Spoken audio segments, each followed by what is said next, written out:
So that was like a common trend in history is like they favor speed and agility, and then eventually the gunpowder is introduced and guns phased out hammers. But in our world, because I'm considering guns a tool, our definition of tool is kind of different, I guess.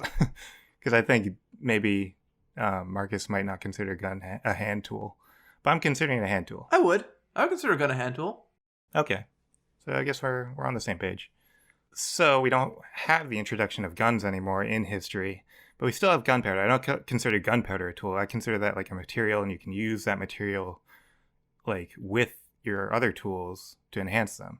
So if we didn't have guns, but we had gunpowder, how would that affect the advancement of hammers as a weapon? So I started to look into that. I'd searched, I think I just searched gunpowder hammer.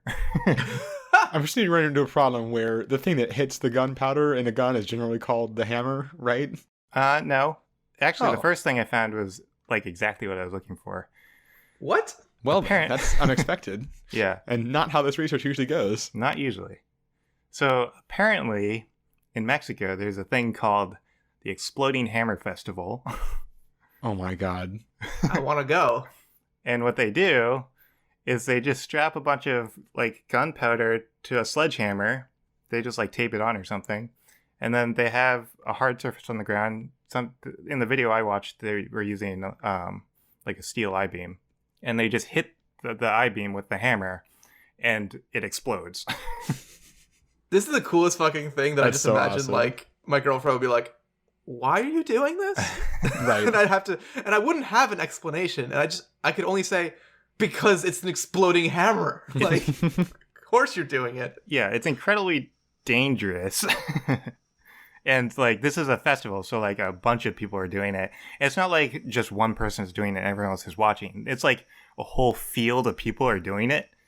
So like I was watching a video of it, and there's like a vlogger, and you could just hear just random explosions in the background because people are just doing this.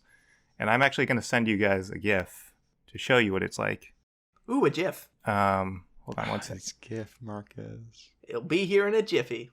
Here's a guy with the hammer. He's gonna hit it. You're giving a play-by-play of a video nobody can see. But bam!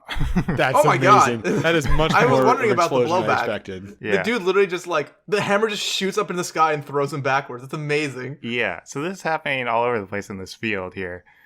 And he has like no protection. He's not wearing anything. He kind of just... He's got a hat on. He's got a hat on. Baseball cap. It's not a hard hat. It's, yeah. And it like sends the hammer flying into the air, which is incredibly dangerous because this is there's a lot of people exactly in the range of where that hammer might end up. Yeah. So this exists. Wait, if you are holding the hammer tight enough, can you fly? Because it looks like he tries to hold on to it as it shoots up into the sky. But if he just held his grip, I wonder if he could have flown with it. I highly doubt it. So if guns didn't exist, I think this would be like the natural progression of where weapons go. People would just start strapping, because this is like, gunpowder is obviously a very valuable tool, and this is like one of the only ways you can use it in the context of hammers. Do you end up with a Lord of the Rings type thing where you have the guy with the nuclear warhead strapped to the front of his hammer as he charges into the middle of the city? Maybe. Like the torch-bearing guy in Helm's Deep. Yeah, in Lord of the Rings. He just like runs and just hits like the fountain or whatever, and just like, here we go. That's a big possibility. That was a clip from Absurd Hypotheticals, the podcast where we answer dumb hypothetical questions. For the full episode, click on the link in the description.